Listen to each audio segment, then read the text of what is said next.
दोस्तों, किसी कहानियाँ चैनल पर आपका स्वागत है। आज की कहानी है श्री कृष्ण के सिर दर्द की कहानी। तो चलिए कहानी शुरू करते हैं।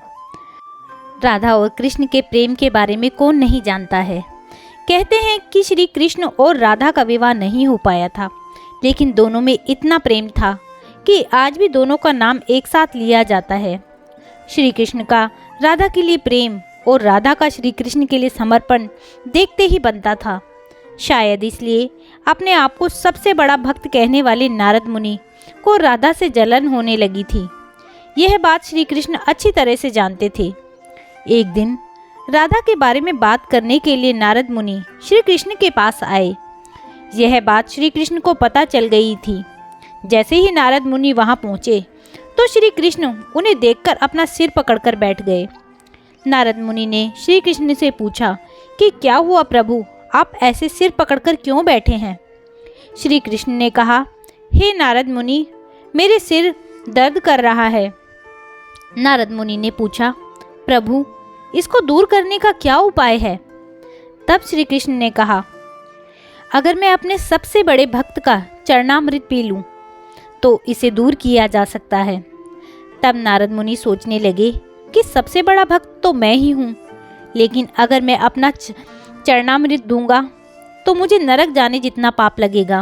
मैं प्रभु को अपना चरणामृत नहीं दे सकता। कुछ देर सोचने के बाद उनके मन में राधा का विचार आया।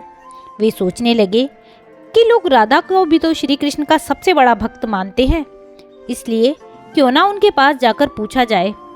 ऐसा सोचकर वह राधा के पास गए और उन्हें सारी बात बता दी।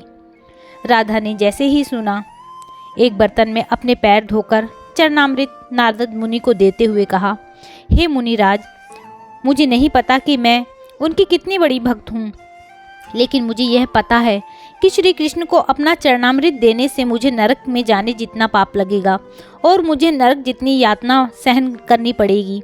मुनिवर, वह सब मैं सहन कर सकती हूँ, लेकिन अपने स्वामी को पीड़ा में नहीं देख सकती। यह चरणामृत ले जाकर आप उन्हें दे दें। राधा की यह बात सुनकर नारद मुनि का सारा घमंड चूर हो गया और उनको पता चला कि राधा ही सबसे बड़ी भक्त है और श्री कृष्ण ने यह लीला उन्हें समझाने के लिए ही रची थी। जब नारद मुनि राधा के पास से वापस आ रहे थे तो उनके मुख से केवल राधा के नाम की ही धुन सुनाई दे रही थी। जब वे श्री कृष्ण के पास पहुँचे तो देखा कि श्री कृष्ण उनको देखकर केवल मुस्कुराए जा रहे हैं और नारद मुनि ने सारी बात को समझकर उन्हें प्रणाम करते हुए कहा, राधे राधे। तो दोस्तों, यह थी एक छोटी सी कहानी, श्री कृष्ण के सिर दर्द की कहानी। आपको यह कहानी कैसी लगी मुझे कमेंट करके ज़रूर बताइएगा। यदि कहानी अच्छी लगी हो तो कहानी को लाइक कीजिएगा, शेयर कीजिएगा और मेरे चैनल को सब्सक्राइब करना ना भूलिएगा। कहानी सुनने के लिए बहुत बहुत धन्यवाद।